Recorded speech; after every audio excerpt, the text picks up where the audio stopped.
Shalom, Maddie. It's gonna be a real one. 5, 4, 3, 2, 1. All right, we're back. So we're gonna hop right into it. I think it's obvious kind of what's going on. The media, for one, has switched the narrative to everybody looking at George Floyd. I haven't watched the video. I don't want to watch the video. But I do want to address like how we're controlled to feel about each other. Like 1 minute we're like, stay away from me, you know, you got the cooties, and then the next minute everybody's up in arms. You know what I mean? The people that are suffering from this pandemic the most, I seen a statistic that said 80% of quote unquote African Americans are suffering the most from this, and that are dying from this coronavirus, or this COVID. Went from corona to COVID. So I think that's kind of really when I first started like being skeptical of a lot of the stuff, a lot of the data, whatever the case. Again, the narrative just completely switched. There's so much going on, man. I really had to make some notes today so I can make sure. But I did make a post about these people, right? And I'm saying about these people, I'm going to exclude everything just so we can use process of elimination. You calling, you're taking a picture or putting a black screen on Instagram and your Facebook. It's just a black screen and talking about, yeah, I support Black Lives Matter. It's just a black screen that's just supposed to represent me, I guess. It's just pitch black. Think about it. Like, that's you. Hey, I support Black Lives Matter, man, and I support black people. So here's a black screen for you. I love you. That's what we get. So just the foolishness, right, of what's going on, because nobody is addressing the real issue. No one's addressing the real issue. And again, I'm going to address some issues, right? But there's a lot of issues that's going on. So I do want to talk about it before I hop into this topic on my basketball stuff. The word black, right? And I got this study from Malcolm X. He broke this down. He said, when you look at the word white and when you look at the word black, when you look at the definitions, right? Because those both aren't nations of people. But when you look up the word black in specific, the definition is destitute of light. Like, well, black absorbs all light. One brother posted like, hey, you should want to be called black, man. Yo, you should never want to ever be called anything else. Black is powerful, man. Business people wear black suits and ties to represent power. The Egyptians was writing on the walls with black ink. You should want to be called black, man. I was like, okay. Yeah, man, that's the color of the artistic ink on the walls in the Egyptian pyramids, right? When you look back in the Anglo-Saxons, I'm like, brother, will you relax? You know what I'm saying? I'm like, brother, like, I don't want to be called black. If you want to be called black because of that, cool. Don't call me black. You feel me?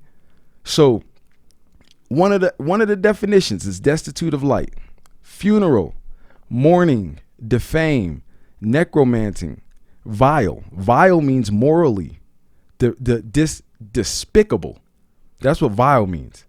Physically repulsive or little worth, foul, failure, dirty, evil, sinister. Sinister means connected with or invoking the spiritual natural or the supernatural, especially the devil.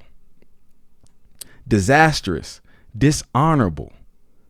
This is what, and I used 3 different sources. I used the Bible reference, right? Anytime he's talking about the children of Israel, when he would bring destruction on them, when they would start going off and worshiping other gods like we're doing, he would bring them into, he says, you are now black unto the earth, meaning you're destitute, like you're nothing. You know what I mean? Because you have no light. Your light is your God, right?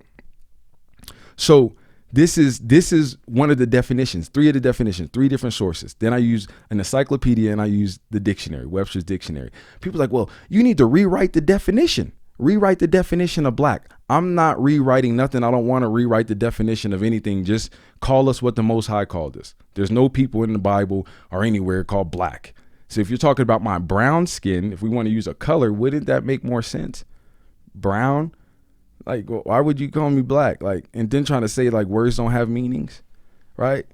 What, billboards and marketing signs don't have meaning? So you calling me black, that doesn't have meaning? But I digress. But then at the end, it says usage. This is the crazy part. Usage, though, to use the word black, any member of the Negroid people. Another acceptable term for African Americans. That's another acceptable term is black. Let's call them black. You go fill out an application, it just says black. And I remember one time I was filling an application, I seen black. I checked all of them. I'm like, I don't identify with any of these. I don't know what a black person is. I'm still haven't seen one. And if you're talking about dark-skinned people, then whatever. But again, the question is, who are these people? Who are they? Who are we? Why don't we have any heritage? Like, does my heritage go back to slave ships? Right? Before that, who are we? Because everyone thinks that we're Africans with bones sticking in our nose and, you know, we beating on drums all day. Like, yeah, this the African drum, man. This goes back to our heritage and our ancestors. And they doing all type of crazy witchcraft and stuff. They try, yeah, that's your heritage. You African, brother. And I'm like, nah, man, I don't feel African. I don't know. When you look back to these people that were on slave ships, right? Who are the people? Why are we cursed, right? Why are we a cursed people? Why are we celebrated and despised at the same time, right? Why? Why are our families destroyed? Why do we suffer the most? Where is our economics? Where is our military might? Where is our family unity in our community? Why? We make all this money. We have all this buying power. Why can't we figure it out? What is the problem? That's the question. Because I'm supposed to go lay down in the middle of the road on Koufax talking about, Black Lives Matter with a black screen and me laying face down on the road on Koufax in front of some armies talking about defund the police. I'm like, bro, if you defund the police, okay, you defund the police. They just let all these criminals out of jail. Defund the police. So who you bringing in? Who's going to protect us? Military. They're putting the military on, military soldiers. They're going to roll in all these dang foreign troops and talk about, yeah, we defunding the police. High five. Yeah, we did that. Hey, let's go lay down on the road on Nevada. Yeah. Come on, brother. After you do that, you get up, you wiping dirt off you now. Like, all right, now what? Let's go lay down on Platt. Let's go lay down in the middle of the street. I'm like, bro, I'm trying to tell you, man, like when you look at these protests, it's not even us out there most of the time. And no disrespect, it's a bunch of white people out there in alternative lifestyles out there talking about, yeah, black, yeah, we support you. Here's a black screen. Yeah, we support you. And then all the rioting and stuff happening, who they blaming? You feel me? Like, who they blaming? This is deeper than what you guys could even fathom how deep this is, right? So again, who are these people? Who are these people that are prophesied in the Bible to go into slavery by the means of ships, lose their heritage? Who are these people that are prophesied in the scriptures, right? To get married and your wife is going to be taken by another man and you're going to have no might in your own hands. Who are these people that were gladiators thrown in arenas, right, to fight lions and bears because they were so fast and jumped so high? Who are these people? Who are these people that have sons and daughters and they go into captivity where you're seeing your son, you're seeing your daughter, right, get taken away to a different plantation while you sitting there? You 6'8", 280, you LeBron, and your wife is just getting whatever by right there. Right? You know what I'm saying? Your daughter is over here buck breaking, all this other stuff. Why don't we talk about what really happened and did? Because if you want to fix the future, you have to go back to see where we went wrong at. What happened? Who are these people? So that's the question that we need to keep asking. Who are they? Because this is a religious battle, regardless, religious battle. And I'm saying religious for a reason. It's a religious battle. So namely speaking to my people right now, right? And anybody else listening. I'm speaking to everybody because it's not going to just happen overnight. It's a spiritual, religious battle. Put down what they're giving us. If you think, listen, and this is what a couple of the sources I'm just going to bring out. Religions of America. You want to know what you believe? Why you believe what you believe? It's in here. It goes over all these religions that you're seeing. All these quote unquote holidays with your Easters, right? Medical apartheid. Look, you want to know why Bill Gates is over there vaccinating everybody up in Africa? And now he's in charge of all the vaccines. Like I thought he was a computer guy. What's going on? Who is Bill? Why is Bill Gates trying to give me a vaccine? Me and my family. Come on, man. Like relax, man. Give me some computers. Babylon to Timbuktu. You see where all these Muslims came from? Why we became Muslim, worshiping these rocks over there in Mecca. Look, check this out. I posted this a couple times. For all you Thanksgiving worshipers, like, yeah, man, it's Thanksgiving. Thanksgiving's just a day, man. It's just a day that I'm thankful for. I just want to eat some food, bro. I ain't seen my grandma, my cousins. It's just a day. No, their Thanksgiving is deeper than what you think. The American Holocaust. You want to know what happened to them Native American Indians? The tribe of Gad is in there. Another one, lost tribes in the Promised Land. Right? You want to know how we got over here and who we were before we got over here?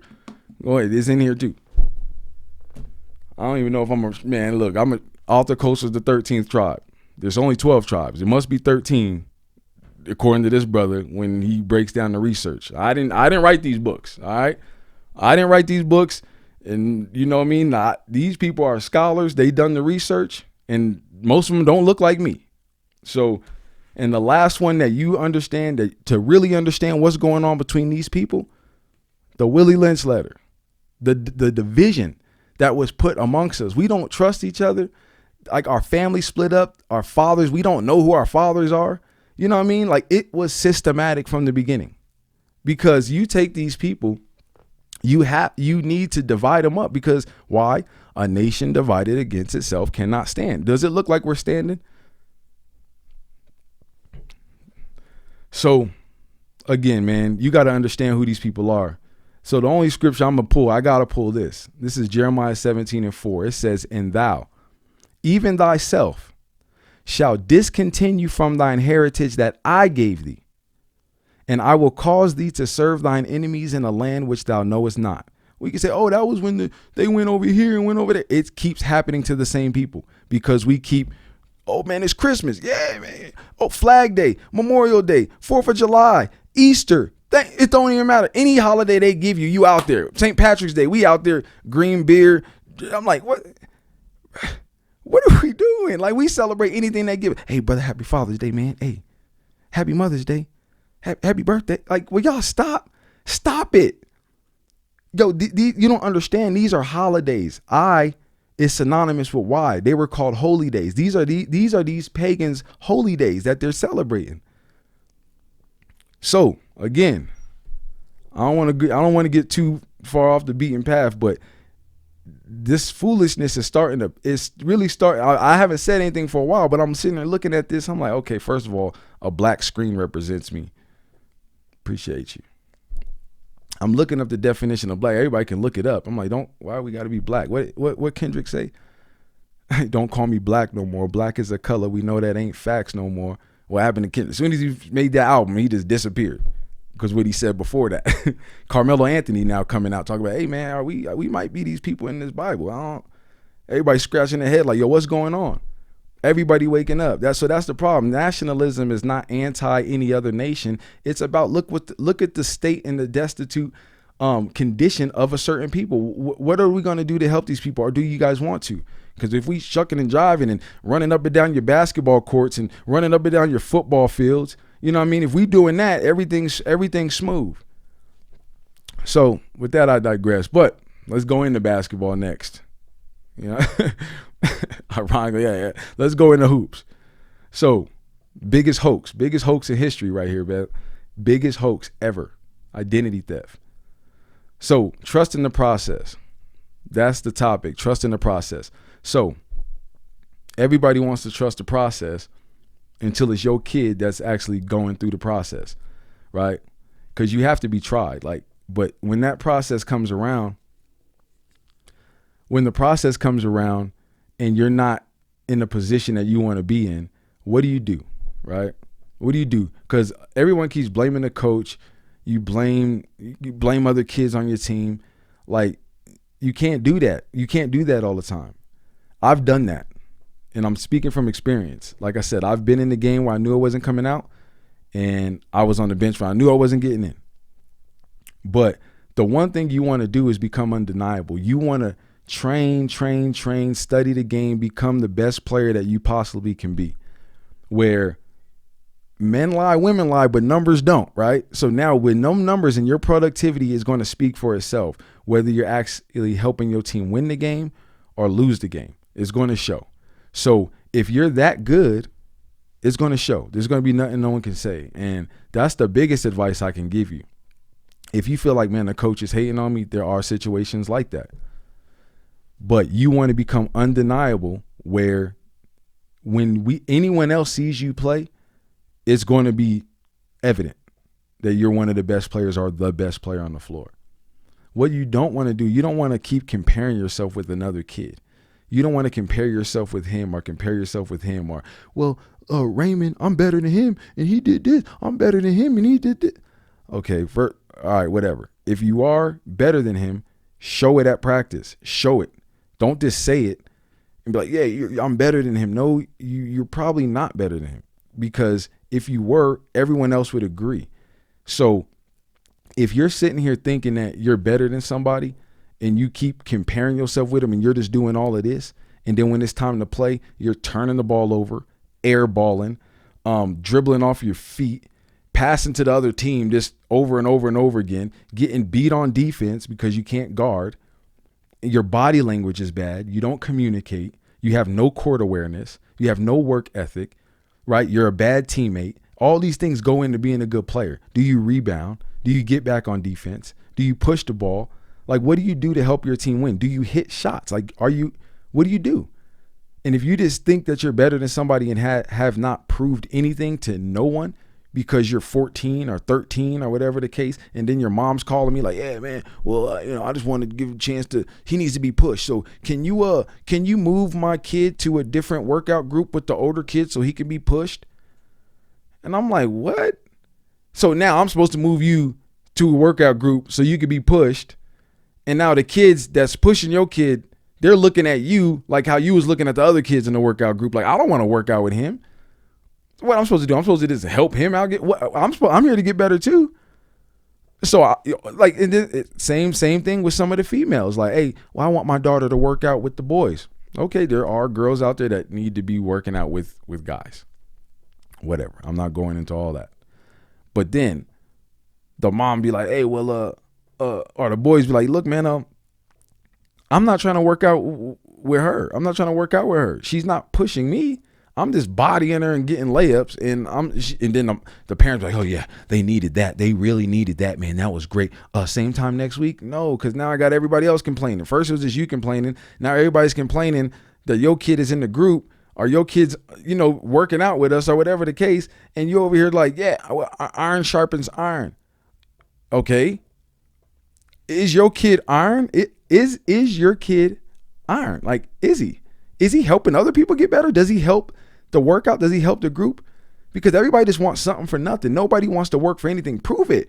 Prove it to yourself. You don't even push yourself. We do certain drills, and if you're not pushing yourself for 55 minutes, and then all you want to do is I want to be with the older kids, and I want to play on the first team, and you're playing junior varsity at your other school, you're playing freshman at your other school, and then you're complaining to us about, well, look, man, my kid should be playing in the first team, or he should be playing varsity. Man, the coach is tripping. And I'm like, no, he's not tripping. Your kid's not a varsity kid yet. Why can't you just trust the process? Everybody wants to say that, hashtag trust the process. Until your kid's going through the process, you over here like, oh, hold on, man. Wait. He's friends with him, so he's in that group, or he's on that team, so he's friends. Can he come over there too? No. He can't come. I don't care if you guys are friends. Your son's not not as good as him. That's why he's on the team and your son's not. That's why he's playing varsity and your son's not, or your daughter's not. Why can't it just be my son, my daughter needs to get better? You know what's great is when the parents that get it, the parents that say like, look, man, my son needs help on his jumper, or he needs this, he needs that. That's beautiful. I love talking to those parents like, look, man, well, hey, I'm here to help you, baby. You know what I'm saying? Your son needs some help. That's what we're here to do. We're here to help. But don't come to me and be like, yeah, man, my son should be doing this, doing that. Okay, show me. Show me. Because I haven't seen it. Okay, and I've seen a lot of basketball. A lot of basketball I've seen, and your son is in the position, he's in the group, he's at the level that he's supposed to be at. So when I get these calls, my son's playing freshman. Can you believe that? Yes, I can believe it. Your son's a freshman, and he's at a freshman level. There's nothing wrong with that. Nothing wrong with that. Okay? Why can't we just be patient? Everybody, you get online like, oh, man, you seeing the next highlight like, you watching your phone like, oh, man, this kid got this highlight. Man, I need a highlight tape. You get a highlight tape, then we come watch you play, and you some trash because it's just highlights. Like, I don't want to see that, man. I'm tired of this foolishness, man. Like, yo, let's talk about basketball. Let's talk about productivity. Let's talk about the game. Let's stop talking about politics when it comes, because right now there's always going to be politics somewhere. Let's try to avoid it. Show me you can hoop. I don't care I don't got a kid. I don't got a kid playing. You know what I'm saying? But when my son is on a team, I'm going to keep it a buck. Like, man, son, you some trash. Like, yo, sit down, son. If I'm coaching him, sit down. Nah, you turning the ball over. I'm not going to, my son turned it over. Oh, man, well, if he would have caught the ball, if he would have ran a little faster, man, he would have caught the ball. That was a good pass, man. Good pass, son. No, your son, that was a bad pass. And then they turn that John over and they like wipe their hands off or something like, dang, man, you know what I'm saying? Like, man, that thing slipped. No, it didn't slip. You threw a bad pass. You missed a shot. You like airball it. Looking at your hands like, just so everybody in the crowd can know you airballed because your hands are sweaty. No, you airball because you don't shoot the ball good. Why can't it just be that? You keep airballing because you don't shoot the ball well. It's not because your hand keeps the next possession, airball. Dang. What's that? What was that on above the rim where Marlon got the grip, baby? Grip. You need some rosin? What you need, man? You Marlon Wayne's out here, man, on above the rim. Like, come on, man. Yo, practice. I don't care who's the best player. I want a team, they're all saying, I'm the best player. No, I'm the best player. No, I'm the best player. Okay, cool. Let's go ahead. Let's settle it. Let's work out. Yo, who's the best player in here? Everybody raising their hand, and everybody, the stat line, you got 4 points, 11 turnovers, 3 assists. You know what I'm saying? I'm like, bro, you're not the best player. The best quote that I heard, Don Showalter said this. The best quote I heard, he said, the best players play the best. Simple. The best players play the best. Stop talking to me about, my son was in the driveway 4 or 5 hours last night, man, getting it in. And then he come in there and he can't even like dribble with his left hand. Like, yo, he wasn't outside. He was like playing with rocks out there. What was he doing? What was he doing for 4 or 5 hours? Hooping? Come on, you wasn't doing nothing good that could have made you tired. 4 or 5 hours you working out 4 or 5 hours, bro? What was you doing 4 or 5 hours? Was you practicing free throws? Was you practicing your form? Was you mic and drill, layups, what? Handles? What was you doing? I was out there. Your son outside, you on your computer working, probably doing work on the phone, and then you like, man, my son's still outside, man. Man, he getting it in. No, he's not. He is not getting anything in. She's not doing anything because when they come in the game, they don't do anything. And I'm like, and I want you guys to do well. I want you to succeed because when you succeed, we succeed. That's why we spend all this time. But the best thing I can give you is the truth. Practice and get better and stop talking to me about your son being good. Prove it. If he proves it, I can do some things if he can prove it. I can make some calls. I can do that if he's on that level. Your son's not on that level, period. Why can't it just be that? Why does it have to be something I'm doing or someone else is doing or that kid? It's you, for one, who is completely delusional, and your son's delusional because you're delusional, and you're putting that delusion in your son or your daughter, and now they're coming to me with this strong delusion, believing lies. And I'm like, bro, come on, man. Like left hand layups, jumping off the incorrect leg, missing, airballing. I mean, airballing layups, airballing transition threes. You airballing. I'm like, okay, you ain't even hit the rim, bro. Like, that's my fault. Yeah, man, because you didn't have no rods in here, man. Like, my son don't ever airball, but yo, you need to get some where that sanitary station's at with all the. Yo, you need some powder over there, man. He needs some grit, baby. That's your fault too, coach. That's your fault. He airballing. Okay, he dribbles into a trap with his head down. Take the ball, dunk on the other end, and I'll look at the parent right across. Like, I'll look at you right in the eye. That's me. Next possession. Hold on, let's look. Air ball. That's me too? That's the program's decision? Huh? Who's that? Oh, because he's not working out. He's in the driveway skipping rocks and playing hopscotch all day. Oh, you thought he was out there getting it in, huh? You thought he was getting it in. Come on, man. Please, I'm tired of it, man. Yo, be undeniable. Work on your game where everyone else can see that. Everyone gonna see. If you nice, we gonna see it. Everybody gonna see like, yo, who's that kid? They stick out like a sore thumb. Yo, who's that kid? Dang, he got the change of speed. His crossover is low. Oh, his jump shot looks beautiful, man. No hitch in the jumper. Oh, man, flicking the wrist, man. I like him. He dribbles with his head up. There's certain things called the eye test that all coaches can see. If you do even pass the eye test, no, because you can't dribble with your head up. Your left hand's all floppy. Air ball. Looking at me like, man, I'm going to another program. Man, my kid better than him. And then that kid, just choking your kid out every time they play each other. And I'm like, okay, you're being pushed. You're being pushed by a better kid. And the other kid who's choking him out like, hey, I need to get in a better group because that kid's not pushing me. And I'm like, hey, brother, iron sharpens iron. Man, I digress, man. Like I said, man, you want to know the difference between freshman, JV, varsity. You're going to be the difference. How good do you really want to be? I will tell this story, man. There's only been one time that I was being hated on by a coach, man. My very first varsity game, I was a sophomore in high school. I scored 24 points, right? 24 points, my very first varsity game against Eagle Crest. Hooping. Baseline pull-ups, floaters, hezzy pull. I had it all. You know what I'm saying? I had the package. The next game we played Doherty. He didn't even suit me varsity. He didn't even play me.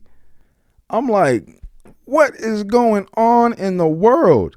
I'm like, bro, are you trying to build a program? Or are you trying to make a point? Well, I just feel like you didn't really go hard in the JV game. And, I feel like you think you've made – man, come on, man. I'm trying to help the team win. I wasn't trying to be tired. I'm like, what do you got me on JV for? I'm cooking everybody. I'm like, bro, I'm trying to get to the next level. And then I think one person, me, went to college for basketball. I was a senior. I went to college for basketball. The next person that went to college was the freshman class. That's how bad the basketball was where I was at the time. We had a lot of good athletes and football players, but keep it a buck, bro. Like I was doing my thing. So there are some coaches out there that might hate on you. You know what I'm saying? So if you in that situation, run for cover. Come on, man. Holding people back. I'm not going to do that to you. You holding yourself back because you're not that good. Don't blame me. Hey, I see what's going on. I see what y'all doing out there. And stop calling me and talking to me about it. Because we are equal opportunity employers. Okay? If you're going to play for our team, we're going to see that you're good. But if you're not good, don't come to me. I just feel like you need to get a chance. He's getting a chance. He's turning over. It's turnover. I digress. That was the longest podcast, but hey, it's out there. You know what I'm saying? Like we can talk about it. Whatever. Shalom. Read this, my people. Y'all trying to figure out what's going on with us? Start here. And then work your way down. And figure out what they did. They used this. They knew what they was doing. Because they know who we are.